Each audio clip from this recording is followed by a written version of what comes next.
Leave this house. Are you abandoned by, like me, from your family? He was 84 years old, lost in the middle of a forest he didn't recognize, with a mind that couldn't remember why he was there or how to get home. His own son had called him a burden. His daughter-in-law had called him dead weight. And now, after 2 days of wandering through trees that all looked the same, after falling so many times his knees were bleeding through his pants, after his voice gave out from shouting for help that never came, he was sitting against a tree trunk waiting to die.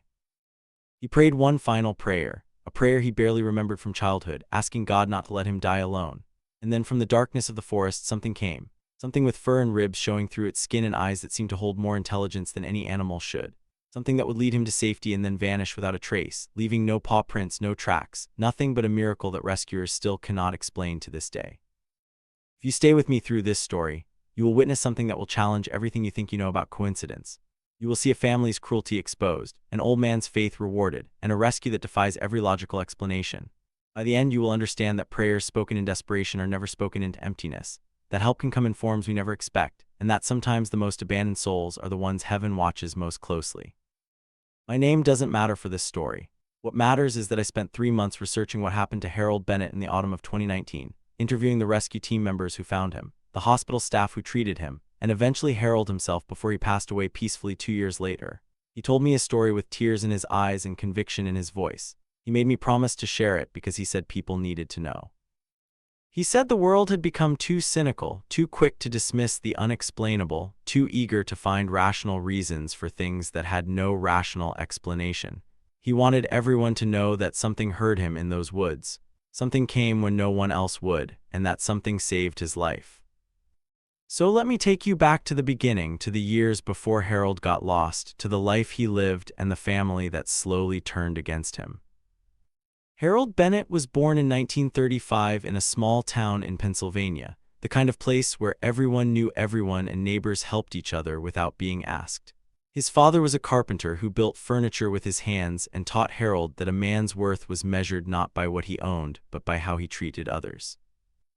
His mother was a schoolteacher who read to him every night before bed, filling his imagination with stories of adventure and faith and the quiet heroism of ordinary people. He grew up during the war years, too young to fight but old enough to understand sacrifice. He watched his older brother ship off to Europe and come back changed, quieter, haunted by things he never talked about. He learned early that life was precious and fragile and not to be taken for granted. Harold married young, at 22, to a woman named Dorothy who had the kindest eyes he had ever seen and a laugh that could fill a room. They built a life together in the same small town where they had both grown up, buying a modest house with a big backyard where their children could play. They had 2 sons, Michael and Thomas, and Harold worked as a machinist at a factory while Dorothy raised the boys and kept the house running with a warmth that made everyone who entered feel welcome. Those were good years, hard sometimes, money tight more often than not, but good. Harold coached his sons' baseball teams. He taught them how to fish in the creek behind their house. He took them hunting in the same forests his father had taken him, showing them how to track deer and identify bird calls and respect the land that provided for them. He told them stories around campfires about his own childhood, about their grandparents, about the generations of Bennetts who had lived and loved and persevered through every hardship. He wanted his sons to know where they came from. He wanted them to understand that family was the most important thing in the world, more important than money or success or anything else society tried to tell them mattered. Michael, the older son, grew up serious and ambitious. He went to college, got a degree in business, moved to a bigger city, and built a career that made him comfortable but distant. He visited less and less as the years went on, always busy, always distracted, always promising to come home more often and never quite managing it. Thomas, the younger son, stayed closer. He got married to a woman named Patricia and settled in a town about an hour away from Harold and Dorothy. He visited more frequently, but something in him had hardened as he got older. He became impatient with his parents, rolling his eyes at their stories, checking his phone during conversations, sighing audibly when they asked him to repeat something they hadn't heard clearly the first time. Harold noticed these changes but tried not to dwell on them. He told himself that his sons were busy men with their own lives, their own pressures, their own families to worry about. He didn't want to be a burden. He never wanted to be that kind of parent, the kind who demanded attention and made their children feel guilty for having their own lives. Dorothy died in 2015. Pancreatic cancer, the kind that doesn't give you time to prepare. 1 month she was fine, laughing at Harold's jokes and tending her garden. The next month she was in the hospital, too weak to squeeze his hand, too tired to keep her eyes open. She died on a Tuesday morning in September, and Harold held her hand until the warmth left it, and then he sat in the hospital room alone for 3 hours because he couldn't figure out how to stand up and walk away from her. Grief does strange things to a person. Harold knew this intellectually, but living it was different. The house felt impossibly empty without Dorothy's voice in it. He would catch himself sitting 2 places at the dinner table, then staring at the empty chair across from him until his food went cold. He would wake in the night and reach for her, only to find cold sheets where she used to be. He would hear her laugh sometimes or smell her perfume, and his heart would leap before reality crashed back down. Thomas and Patricia suggested he come live with them. At first, Harold refused. He didn't want to leave the house where he and Dorothy had built their life. He didn't want to be a burden. But as months passed and the loneliness deepened, as he started forgetting to eat and forgetting to shower and forgetting what day it was, he finally agreed. Thomas drove up in the spring of 2016 and helped him pack a few suitcases, leaving most of his possessions behind, leaving the house where his children had taken their first steps and where his wife had taken her last breath. He moved into a small room at the back of Thomas and Patricia's house, a room that had been used for storage until they cleared it out for him. They gave him a bed and a dresser and a small television, and they told him to make himself at home. For a while things were okay. Not great, but okay. Harold tried to be helpful, offering to cook meals and do yard work and fix things around the house. But his hands didn't work as well as they used to, and his memory was starting to slip in ways that frightened him. He would start a task and forget what he was doing. He would put things in strange places and not remember where he left them. He would call Thomas by his brother's name, the brother who had died in 1987, and see the frustration flash across his son's face. The diagnosis came in 2017. Dementia. Early stages, the doctor said, but likely to progress. There were medications that might slow it down, strategies that might help him cope, but there was no cure. Harold listened to the doctor explain what was happening to his brain, using words like plaques and tangles and cognitive decline, and he felt like he was watching his own funeral being planned while he was still alive. Thomas and Patricia tried at first. They really did. They set reminders on his phone for his medications. They put labels on cabinets so he would remember where things were. They left notes around the house to help him remember what day it was, what he was supposed to be doing, where he was supposed to go if he got confused. But as months passed and the disease progressed, their patience wore thin. Harold started getting up in the middle of the night, confused about where he was, sometimes trying to leave the house because he thought he needed to go to work at a job he had retired from 30 years ago. He started forgetting to turn off the stove after cooking, setting off smoke alarms that woke the whole house. He started having conversations with Dorothy, talking to her as if she were sitting right beside him, and Patricia would find him in his room speaking to an empty chair. The arguments started quietly, the way storms build on the horizon before sweeping in. Harold would hear Thomas and Patricia talking in the kitchen, their voices hushed but sharp. He heard words like facility and can't handle this and not what we signed up for. He heard Patricia say, louder than she meant to, he doesn't even know who we are anymore. Why do we have to babysit him? He heard every word. They didn't think he could understand, but he did. Not always, not consistently, but in moments of clarity that cut through the fog like sunlight through clouds. In those moments, he understood perfectly that his son and daughter-in-law saw him as a burden, an inconvenience, a problem to be solved rather than a person to be loved. It broke him every time. He started spending more time in his room, staying out of their way, trying to be invisible. He stopped offering to help with meals. He stopped trying to join their conversations. He ate alone when they would let him, sitting on his bed with a plate on his lap, staring at the television without really seeing it. He felt himself shrinking, becoming smaller, taking up less space, as if maybe if he became small enough they would stop noticing him and stop resenting him. But the resentment only grew. Patricia started speaking to him the way people speak to misbehaving children, with exaggerated patience that barely concealed contempt. She would sigh loudly when he asked questions. She would roll her eyes when he repeated himself, which he did often because he couldn't remember that he had already asked. She would make comments to Thomas within Harold's hearing, comments about how exhausting it was, how unfair it was, how they hadn't planned for this when they agreed to let him move in. Thomas said nothing in Harold's defense. He never told Patricia to be kinder. He never reminded her that this was his father, the man who had raised him, the man who had worked overtime for years so Thomas could go to college, the man who had sat by his hospital bed when he had appendicitis at 12 years old and held his hand through the scary parts. Thomas just nodded along with Patricia's complaints, sometimes adding his own, sometimes looking at Harold with an expression that was worse than anger. It was exhaustion. It was defeat. It was the look of someone who had already given up. Michael called once a month, maybe less. He sent checks sometimes, money to help with Harold's care, but he never visited. He was too busy, he said. His own life was too complicated. But he promised every time he called that he was looking into options for Harold, places where Harold could get proper care. Harold understood what that meant. It meant shipping him off somewhere to die among strangers in a building that smelled like disinfectant and despair, surrounded by people who were paid to pretend they cared. The thought terrified him more than the dementia itself. He still had good days, days when the fog lifted and he could remember who he was and where he was and why his wife wasn't sitting beside him. On those days, the reality of his situation hit him with full force. He understood that his sons had become strangers. He understood that the family he had built, the family he had sacrificed for and loved unconditionally, had turned their backs on him when he needed them most. He understood that he was waiting to die in a house where he wasn't wanted. On those clear days, he would sometimes walk out to the backyard and sit under a tree, looking at the forest that bordered the property. It was a vast forest, thousands of acres of protected wilderness, the same kind of forest where he used to hunt with his father and his sons. He would look at the trees and remember being young and strong and needed. Remember the days when his sons looked at him with admiration instead of annoyance. Remember the man he used to be before his mind started betraying him.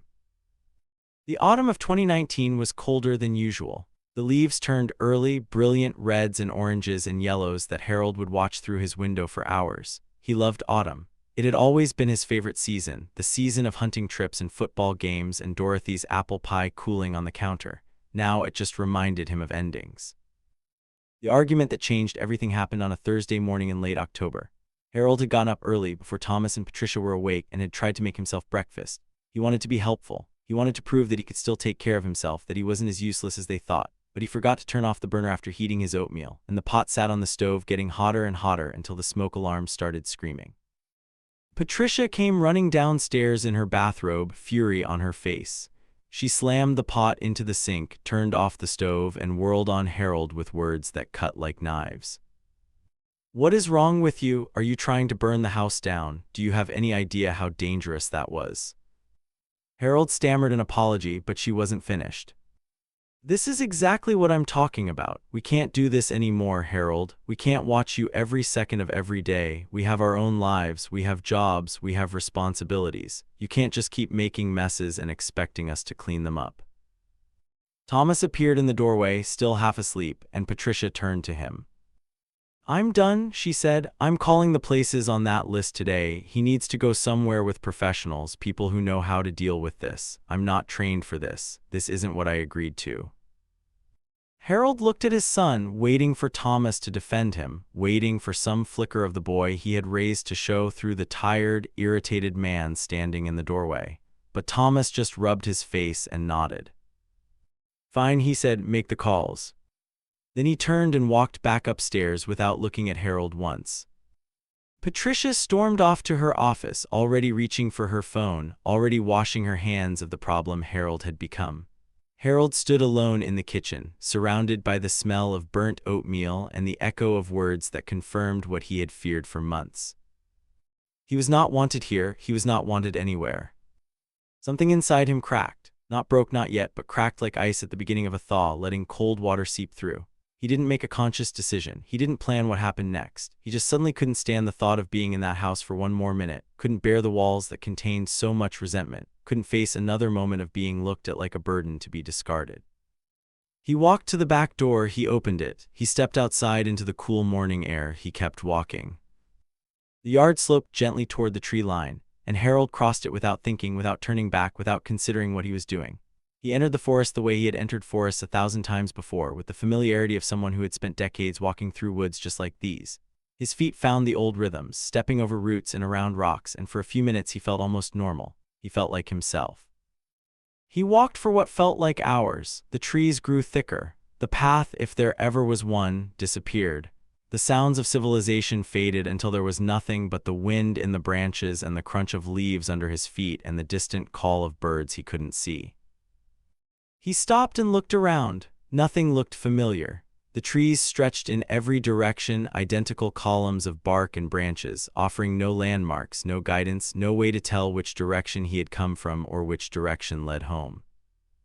For a moment, clarity pierced through the fog. He understood with sudden horror that he was lost. He was an 84-year-old man with dementia, alone in the middle of a forest, with no phone, no food, no water, and no idea how to get back.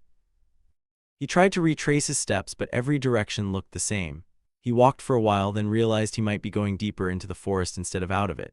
He turned around and walked the other way, but that looked wrong too. His heart was beating too fast. His breath was coming in short gasps. The calm he had felt when he first entered the woods was gone, replaced by rising panic.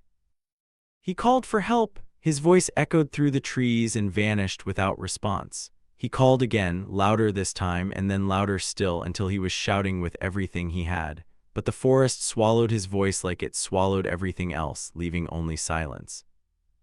Hours passed, the sun moved across the sky, and the shadows lengthened, and the temperature began to drop. Harold stumbled through the underbrush, falling over roots, getting tangled in brambles, tearing his clothes on branches that reached out like grasping fingers. His knees were bleeding. His hands were scraped raw. He was more exhausted than he had ever been in his life.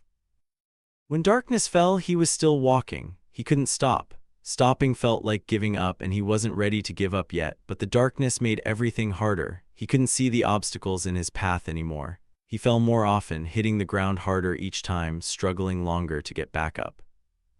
Sometime in the night, the fog in his mind thickened again. He forgot why he was walking. He forgot where he was trying to go.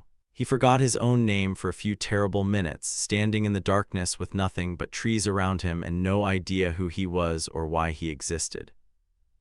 The name came back eventually: Harold Bennett, 84 years old, widower, father lost. He kept walking because he didn't know what else to do. The first night was the worst. He didn't sleep, couldn't sleep, too afraid of what would happen if he closed his eyes.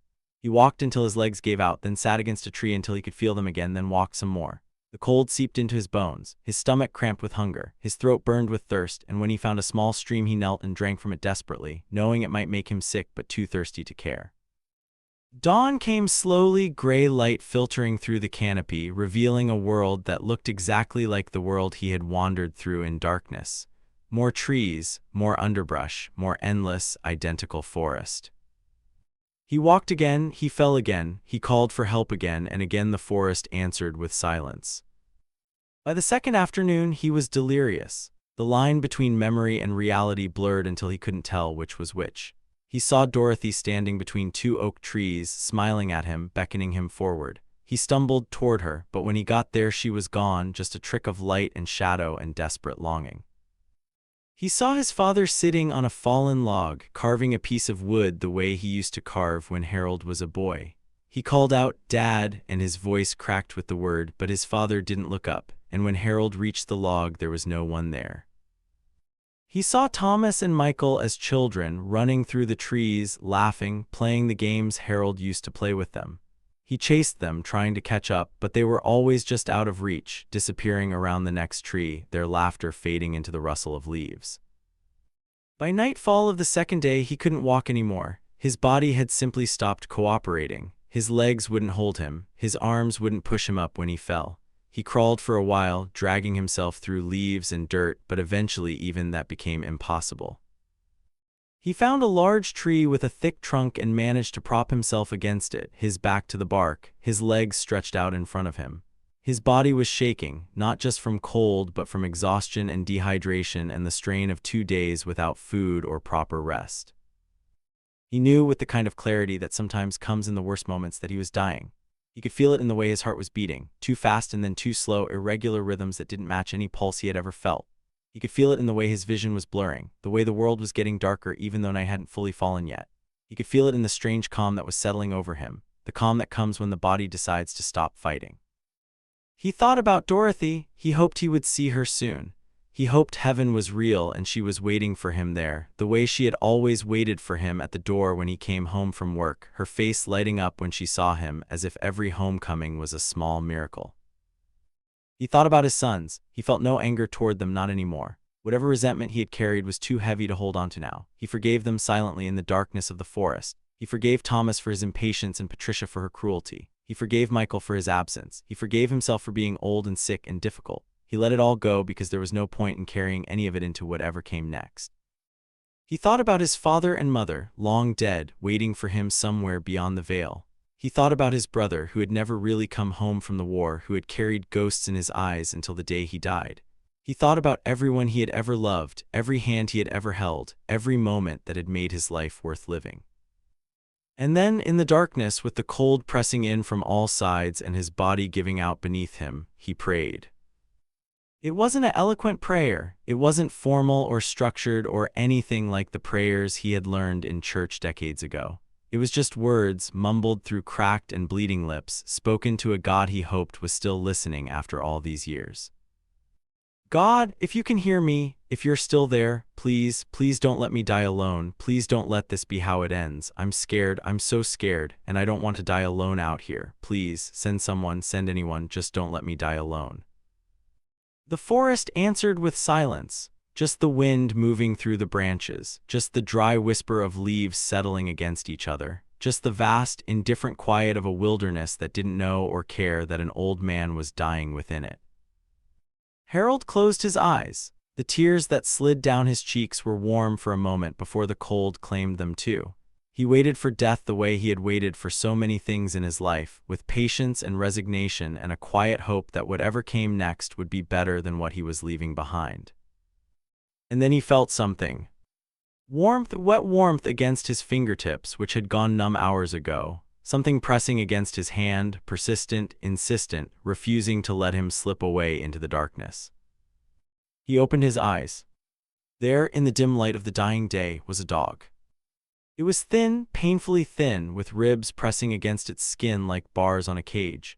Its fur was matted and dirty, patches missing in places, evidence of hard living and harder survival. It was a medium-sized dog, maybe some kind of shepherd mix, with brown and black coloring that was hard to make out in the fading light.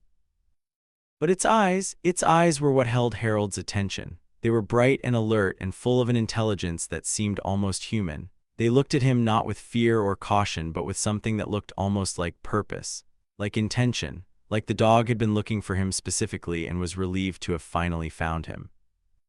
The dog licked his hand again, then nudged his arm with its nose, then barked. Not a frightened bark or an aggressive bark, but a sharp, commanding sound that seemed to say, get up now, we don't have time for this."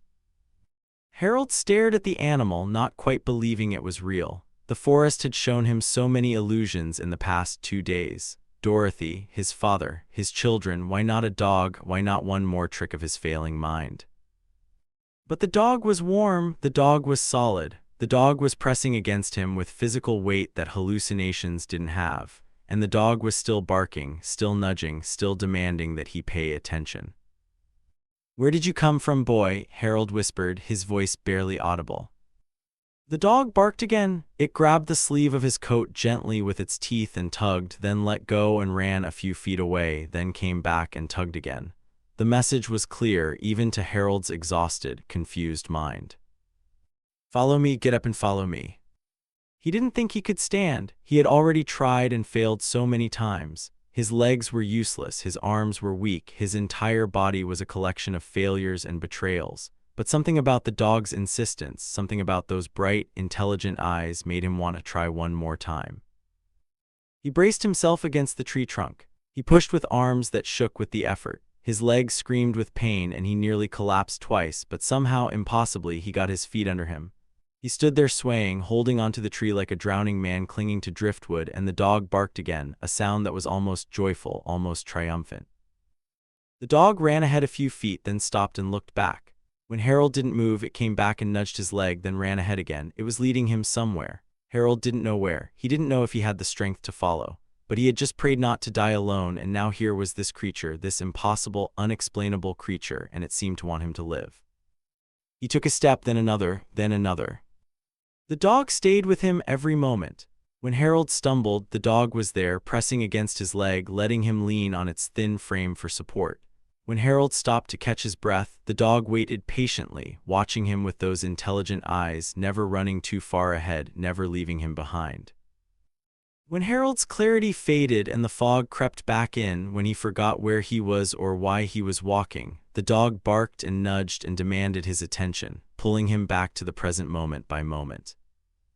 They walked for what felt like hours. The darkness deepened, and Harold could barely see the ground in front of him, but the dog seemed to know exactly where it was going. It led him around obstacles he would have tripped over. It guided him through tangles of underbrush that would have trapped him. It brought him step by impossible step through the endless forest, and Harold followed because following was all he could do. And then suddenly the trees opened up. Harold stumbled out of the dense forest and into a clearing he had never seen before.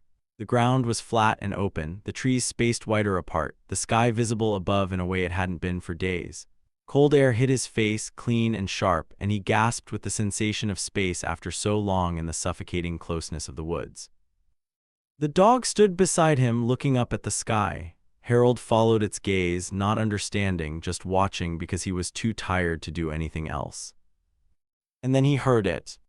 The sound of helicopter blades. At first he thought it was another hallucination. He had heard so many sounds in the past 2 days that weren't real, had seen so many things that weren't there. But the sound got louder, closer, more real with every passing second. And then he saw it, a dark shape against the stars, lights blinking, the rhythmic thump of rotors cutting through the cold night air.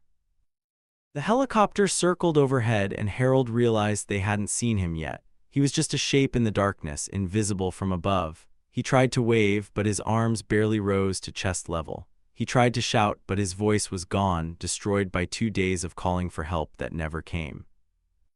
The dog barked. It barked louder than Harold had ever heard an animal bark, a sound that seemed too big for its thin, starving body. It jumped in circles, drawing attention, creating movement that even a helicopter crew couldn't miss. It barked and barked and barked, and the helicopter began to descend. Later, the rescue team would tell reporters that they weren't supposed to be flying over that section of the forest. It wasn't in their search grid. The search coordinators had calculated where an elderly man with dementia might wander, and this area was too far, too deep, too unlikely. They had been about to turn back to give up for the night to resume the search in the morning. But one of the crew members, a young woman named Sarah who had been doing search and rescue for 5 years, noticed something in the clearing, a flash of movement, a shape that didn't match the trees. She convinced the pilot to take one more pass, just one more, just to be sure. And that's when they saw the old man standing at the edge of the clearing, barely upright, with a dog beside him that was barking like its life depended on it. The helicopter landed in the clearing. Rescuers rushed toward Harold, wrapping him in thermal blankets, checking his vitals, giving him water through a straw because his lips were too cracked to drink normally. They were talking to him, asking questions, but the words washed over him like water over stone. He was too far gone to answer, too exhausted to do anything but breathe and exist and be grateful that he wasn't alone anymore.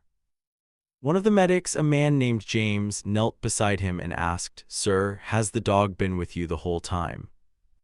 Harold turned his head to look for the animal. He wanted to thank it. He wanted to touch it one more time, to feel its warmth, to acknowledge the miracle that had led him to safety. The clearing was empty. The dog was gone. James looked confused. "The dog, sir, the one that was barking, where did it go?" Harold stared at the empty space where the dog had been standing just moments ago. There was no movement in the trees, no sound of an animal running through the underbrush, no paw prints in the dirt, though Harold himself had left clear footprints trailing behind him. The rescue team spread out, calling for the dog, searching the edges of the clearing. They walked into the forest with flashlights, looking for any sign of the animal that had led Harold to safety. They found nothing. No tracks, no fur caught on branches, no evidence that a dog had ever been there at all. The pilot, who had been waiting in the helicopter, said he had seen the dog clearly from above, jumping and barking, creating the movement that had caught Sarah's attention. But when he replayed the moment in his mind, he couldn't remember what the dog had looked like. He couldn't remember if it had a collar. He couldn't remember anything specific about it at all, just the impression of a dog, the idea of a dog, without any details to hold on to. They loaded Harold into the helicopter and flew him to the nearest hospital. He was severely hypothermic, dangerously dehydrated, and showing signs of kidney failure from the stress his body had endured. The doctors said he was lucky to be alive. They said another few hours in the forest would have killed him. They said they didn't understand how he had survived 2 nights in those conditions, much less managed to walk far enough to reach the clearing where they found him. Harold tried to tell them about the dog. He tried to explain that he hadn't walked alone, that something had led him, that his prayer had been answered in the most unexpected way possible. but the words came out jumbled, confused, the dementia mixing with exhaustion until nothing he said made sense to anyone but himself. Thomas and Patricia arrived at the hospital the next morning. They came with flowers and guilt and the kind of performative concern that Harold had learned to recognize.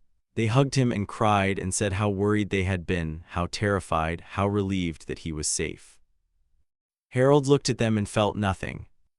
Not anger, not resentment, not even disappointment, just a strange, calm emptiness. He had spent 2 days dying in the forest because they had made him feel so unwanted that walking into the woods seemed preferable to staying in their house. He had prayed not to die alone, and God had sent a dog instead of them. He understood with the clarity that sometimes blessed him even now, that they had failed him in the most fundamental way a family could fail. But he didn't say any of this. He just nodded and let them hold his hands and pretend that everything was fine. Michael flew in from his city 3 days later when it was clear that Harold was going to survive. He stood at the foot of the hospital bed with an expression that Harold recognized from years of watching his sons, the expression that meant they were calculating something, figuring out what a situation meant for them rather than for anyone else. "Dad," Michael said, "we've found a place for you, a good place, with nurses and doctors who can take care of you properly. You'll be safe there." Harold closed his eyes. A facility, a place to wait for death among strangers, just like he had feared, just like they had been planning all along. But something had changed in him since the forest. The fear was gone. He had already made peace with death out there in the cold and the dark with the dog beside him. Whatever time he had left, wherever he spent it, he would face it the way he had faced the forest, with prayer, with hope, with faith that he was not alone. "Okay," he said simply, "if that's what you think is best." The relief on Michael's face was so obvious it was almost obscene. Thomas and Patricia exchanged glances, and Harold saw the weight lift from their shoulders, the burden of him finally being passed to someone else. But Harold also saw something else. He saw Sarah, the rescue crew member, stopping by his room to check on him. He saw James, the medic, bringing him extra blankets because he remembered how cold Harold had been when they found him. He saw nurses who called him by name and asked about his stories, who listened when he talked about Dorothy and the old days, who treated him like a person instead of a problem. He saw strangers showing him more kindness than his own sons. And he understood finally that family was not always blood. Family was who showed up. Family was who held your hand in the darkness. Family was a dog that appeared from nowhere and led you to safety, then disappeared without a trace. He spent the next 2 years in the facility Michael had found. It wasn't as bad as he had feared. The staff were kind, most of them, and there were other residents to talk to, other old people with their own stories and their own fading memories. Harold made friends there in his way. He found a routine. He found peace. But he never stopped talking about the dog. Every visitor who came to see him, every nurse who changed his sheets, every doctor who checked his charts, Harold told them the story. He told them about walking into the forest, about the 2 days of wandering, about the prayer he had whispered when he thought he was dying. And he told them about the dog, the thin, starving, impossible dog with the intelligent eyes that had led him to safety and then vanished without a trace. Some of them believed him, most of them didn't. The doctors noted it in his chart as a symptom of his dementia, a confusion of memory and fantasy that was common in patients like him. The nurses smiled and nodded and changed the subject. His sons stopped visiting after a few months, and when they did come, they avoided talking about the forest at all. But Sarah, the rescue crew member, came to see him once, about a year after the rescue. She sat beside his bed and held his hand and told him something she had never told anyone else. "I wasn't supposed to see anything that night," she said. "The flight plan had us going west, not east. We should never have been over that clearing. But something made me look down at exactly the right moment. Something made me ask the pilot to circle back. And I saw you, sir. I saw you and the dog, and I don't know how to explain it, but I've never been able to forget it." Harold squeezed her hand. His eyes were wet. "It was an angel," he said. "God sent me an angel, and it looked like a dog." Sarah nodded. She didn't argue. She didn't try to explain it away. "Maybe," she said, "maybe that's exactly what it was." Harold died on a Sunday morning in March 2021. He was 86 years old. He died in his sleep, peacefully, without pain, holding a photograph of Dorothy that the nurses had placed beside his pillow. Thomas and Patricia did not come to his funeral. Michael came briefly but left before the service was over. The people who stayed, the people who spoke, were the staff from the facility, the friends Harold had made there, and Sarah, who had driven 4 hours to say goodbye to the man she had helped rescue from the forest. She stood at his grave after everyone else had left and said a quiet prayer, and then, just before she turned to walk away, she saw something at the edge of the cemetery. A dog thin with visible ribs and patchy fur and bright, intelligent eyes. It stood at the tree line, watching, still as a statue. Sarah stared at it, her heart pounding, not daring to breathe. And then, as if it knew she had seen it, the dog turned and walked into the trees and disappeared. Sarah never told anyone what she saw. She wasn't sure she believed it herself. But she kept a picture of Harold on her desk for the rest of her career, and every time she flew a rescue mission, every time she searched for someone lost in the wilderness, she thought of him. She thought of his prayer in the darkness and the help that had come in the form of a starving, impossible dog. And she always looked a little harder in the places no one expected to find anyone. Because she knew now with a certainty that went beyond logic that help could come from anywhere, that prayers were heard even when they seemed to vanish into silence. That something was watching, always ready to send aid in whatever form was needed. Even if that form had 4 legs and patchy fur and eyes that seemed to hold more wisdom than any animal should. If you're hearing this story, I want you to understand something. Harold Bennett was not special. He was an ordinary man who lived an ordinary life, who made mistakes, who wasn't perfect, who ended up abandoned by the people who should have loved him most. He was just a person like you, like me, trying to get through life the best he could. But in his darkest moment, when he was alone and dying and convinced that no one cared, he did something extraordinary. He prayed, not because he was sure it would work, not because he had perfect faith, but because it was all he had left. And something heard him.